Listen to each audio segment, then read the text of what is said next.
Hello. Today we're going to continue our work in probability, and we are looking at independent events, which is just our maths name for events that do not affect each other. And we're going to look at an example of that with question 3 in a moment, but just to show you what it's going to look like.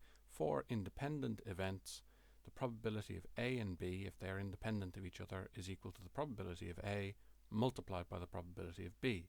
Now, we've talked about this several times during this chapter. If we see the word and, it means we multiply the probabilities. So we've actually been using this rule for a while now, and we're just going to talk about it more explicitly, and then in the next chapter we're going to look at non-independent events and what effect this can have on our and rule. If we see and in a question, it means we multiply the probabilities. But for today, we're dealing with independent events that do not affect each other, and follow this rule of if we want the probability of A and B, then we have the probability of A multiplied by the probability of B. That's all we're working through today, and we're just getting used to the language of the questions that involve these independent events, because the real thing that gets more difficult for this part of probability in Leaving Cert is that they word things in a way that you have to think very carefully about, but the maths is very straightforward. Now, for an example to make this more concrete, we're looking at page 208, and we're looking at question 3. A coin is tossed and a dice is thrown. Find the probability of attaining a head and a 6.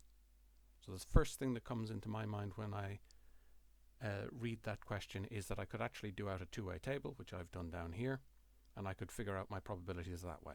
I'm going to use this rule in order to solve my problems, and then we're going to see if we get the same answer using our two-way table. You must be able to draw two-way tables. They can explicitly ask for them, and they can be very helpful. So we've seen two-way tables before in this chapter. You must be able to use them. But we'll write this out using what we're focusing on today, our and rule for independent events. So we want to get a head and a 6. So we write down our story. We want the probability of a head and a 6. That's going to be equal to the probability of a head, getting a head on our coin, multiplied by the probability of getting a 6. So the probability of getting a head is going to be a half multiplied by the probability of getting a 6. 1 6 out of a total of 6 outcomes, so we have probability of 1/12 in total. And that's all we need for part 1. And linking it back to our two-way table, the way we might have done this question in the past, we're looking for the probability of getting a head and a 6. Which one of our list of outcomes meets that criteria? Well, there's only one of them.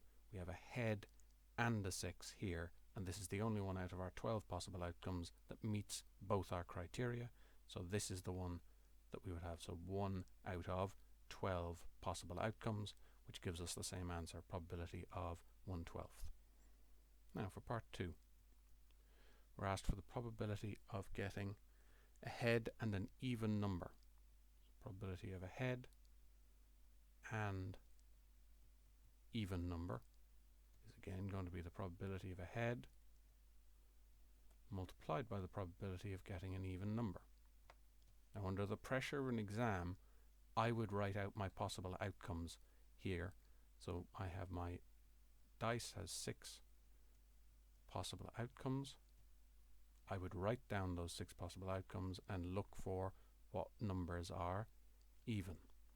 So my probability of even then is going to be 3 out of 6.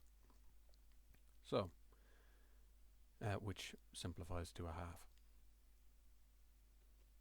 So my probability of getting a head and an even number is going to be probability of head multiplied by probability of even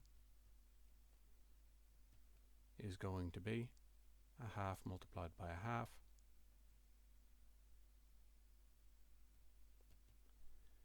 is going to work out to a quarter. And we can use our two-way table to double check this. We want to get a head and an even number. So what ones of our answers meet that criteria? We would have a head and an even number here. We would have a head and an even number here. We would have a head and an even number here. So that would be, from our table, we have head and even. So what outcomes meet both criteria? We have 3 outcomes out of 12 meet that criteria, so that's a quarter. So we can see by both methods we get the same answer. We need this method, one, because we're going to build on it in the next class, and 2, because some questions you will not be able to draw out a two-way table, or it would be very difficult to do properly. So we must have this method, but being able to link it back and you being able to draw your two-way tables is very important. Now on to question 9 on the next page. So question 9, page 209. An archer shoots at a target. The probability of hitting the gold area is 0.2. He fires 2 shots at the target. Part 1, find the probability that both arrows hit the gold area. So probability of hit. Probability of hit.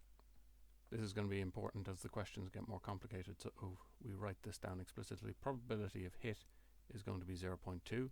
Now we can either hit or miss.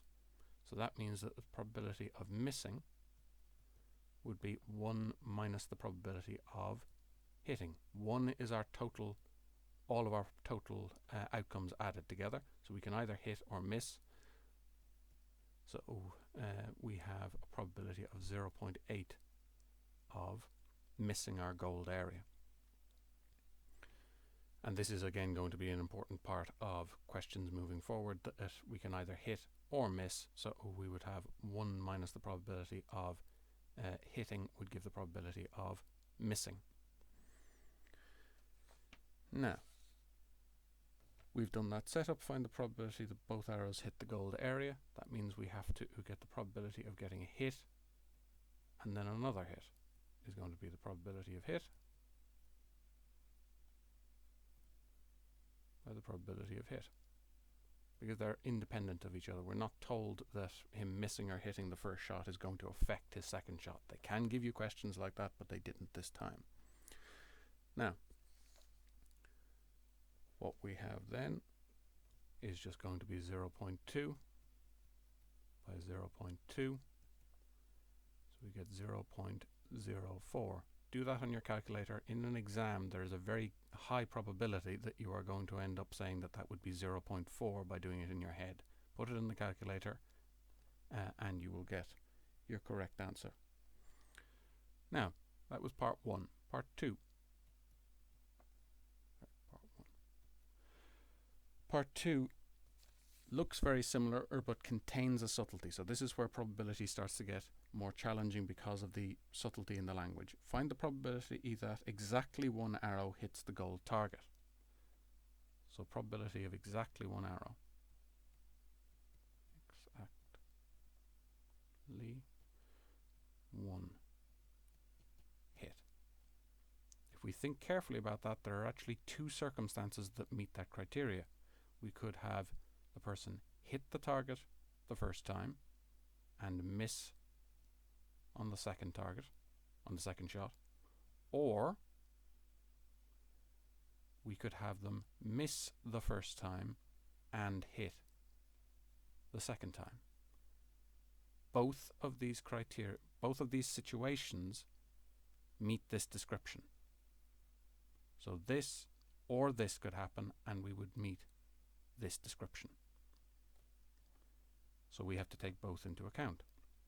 So probability of a hit and a miss would be the probability of a hit, which is 0.2, multiplied by the probability of a miss, which is 0.8.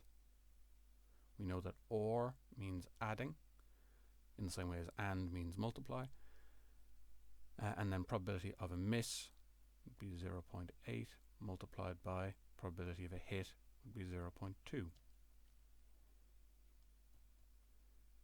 So when we do that, we get 0.16 plus 0.16 equals 0.32. 2. Again, do that on your calculators. Now, this is the beginnings of where you can see the subtlety in the language of our probability, and this is where our challenge is going to come in, getting used to the subtlety of this language and taking a moment in the exam to say, well, what different situations meet this description? And we're going to look at that in more detail in question 13 in the next video.